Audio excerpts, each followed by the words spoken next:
Para se të fillojmë me videon, do ju ftoja të abonoheshit në kanalin ton Thënie për Jetën dhe të klikoni sipërziles për të marrë njoftimet e videove tona më të reja. Faleminderit. Ju mbien këmbët dhe ju dridhen gjatë natës, urgjent shkoni tek mjeku, po vuani nga këto probleme.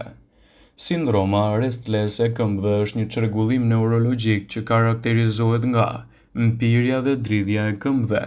Kjo ndjesi është e pakontrollueshme dhe shpesh ndihet më shumë kur jeni në lëvizje.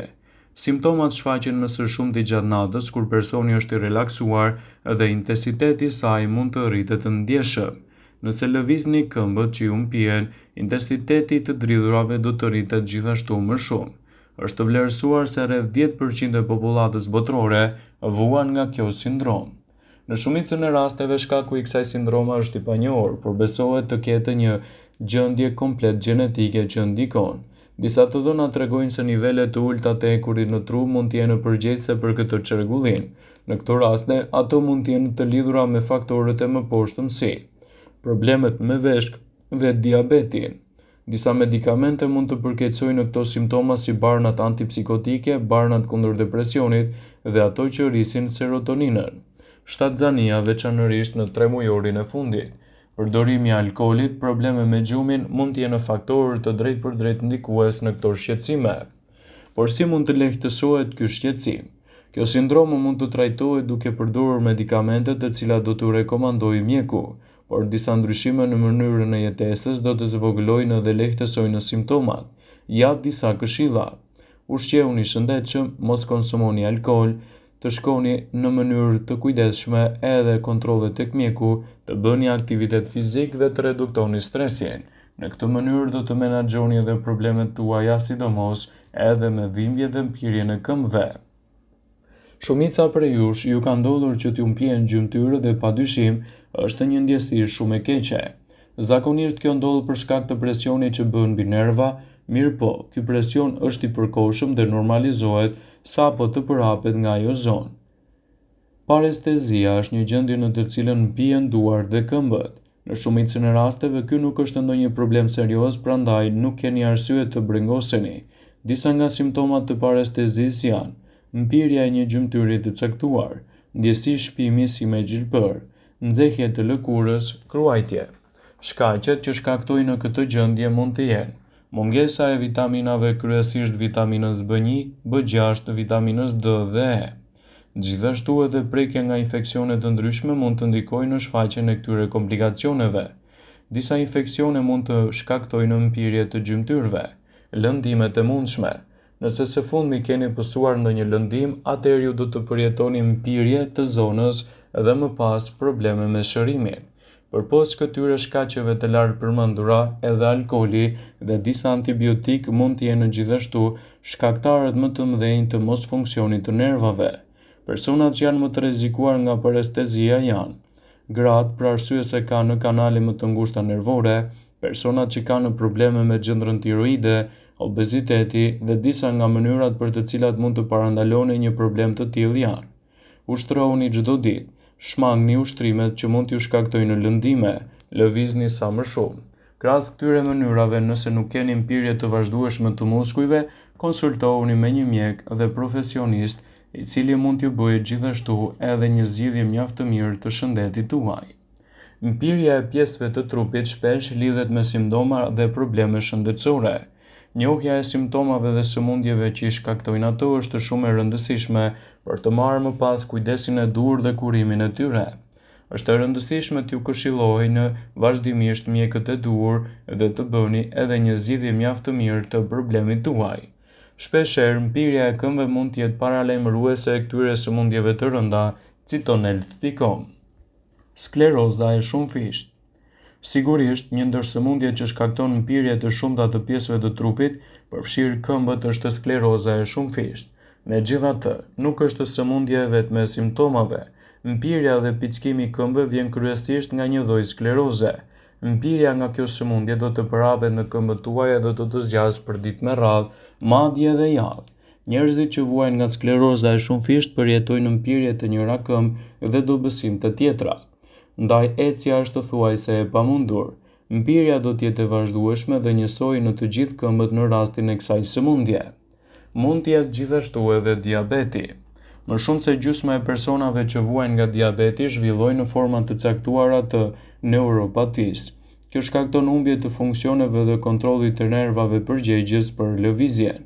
Dëmtimi më i zakonshëm nga diabeti është ai i neuropatisë periferale, ku sinjalet të dërguara nga trupi nuk përkthehen në lëvizje. Kjo shkakton mpirje, djegje ose pickime të këmbëve. Këto pickime dhe mpirje mund të fillojnë deri në 3 muaj pasi diabeti të ketë prekur trupin tuaj. Sigurohuni të bëni një analizë glukoze nëse këto simptoma janë të shpeshta. Tiroide. Tiroidja e poshtme mund të shkaktojë probleme me mpirjen e këmbëve dhe dëmtim të nervave. Shumë persona që vuajnë nga ky lloj i veçantë i tiroides mund të vuajnë edhe nga diabeti tipi 2. Të dyja këto sëmundje bashkë shkaktojnë në një mosfunksion normal të këmbëve tuaja. Edhe problemet kardiovaskulare mund të jenë nxitse të këtyre shqetësimeve. Problemet me zemrën shkaktojnë dëmtime neurologjike që lidhen më pas me vështirësinë e kontrollit të këmbëve. Mpirja dhe djegja e këmbëve mund të jetë simptoma më e shpeshtë. Në këto raste duhet të paraqiteni tek mjeku për të marrë një trajtim të specializuar. Shpeshherë ndjeni mpirje ose djegje ose shpime gjilpëra në duar dhe në këmbë kur merrni një qëndrim të përkatshëm.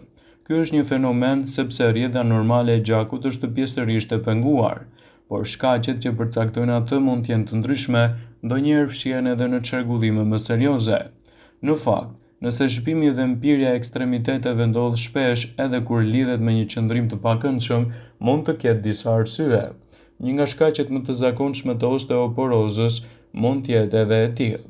Shkakton një ndjesi të shpimit me gjilpëra. Ndjesimi i shpimit të gjilpërave mund të jetë i lidhur edhe me sklerozën e shumfisht, si sëmundjet neurodegenerative që shkaktojnë shkatrime dhe humbje të substancave mielin në sistemin nervor qendror.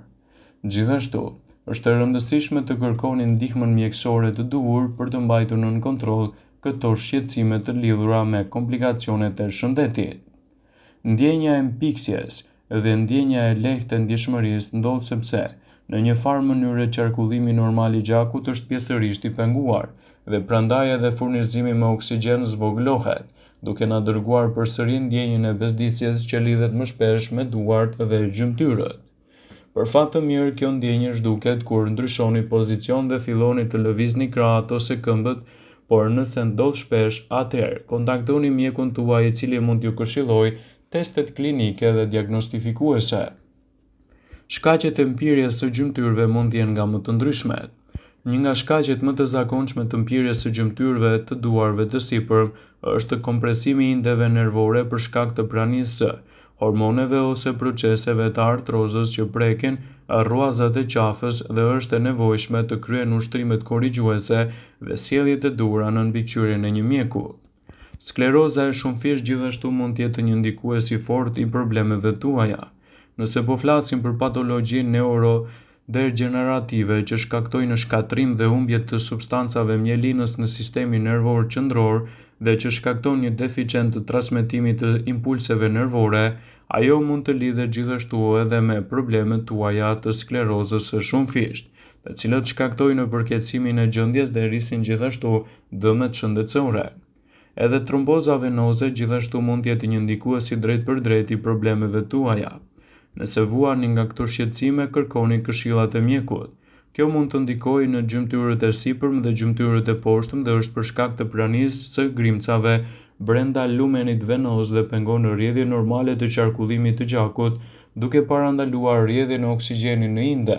Ju duhet menjëherë të kontaktoni mjekun ose me dhomën më të afërt të urgjencës, në mënyrë që të shmangni kështu pasojat serioze.